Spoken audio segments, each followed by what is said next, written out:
Rick, under the Virginia medical malpractice law, is a cut, burn, or perforation to a bowel or colon, is that a viable claim under the Virginia medical malpractice law? It can be, but it depends on the circumstances. So these days, doctors use many devices beyond the scalpel, and they use things that have ultrasound. They use harmonic scalpels that actually vibrate, and these various devices can vibrate and burn tissue.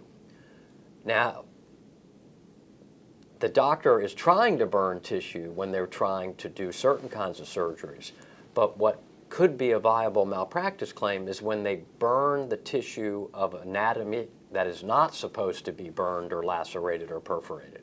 Okay. Is it a malpractice claim or a viable malpractice claim if this happens to a woman during hysterectomy? Well, we've handled a number of cases where women have had a cut or a laceration to the bowel or colon when all the doctor was supposed to be doing was completing a hysterectomy. It happens to women when they get to the age where they don't want to bear children anymore. Well, if the doctor fails to recognize the laceration and sends that woman home after the hysterectomy, and then a couple days later or several days later, they end up in an emergency room, and that's when the laceration or cut is found, that could be a viable medical malpractice claim if the doctor should have known that they lacerated or cut a bowel or colon.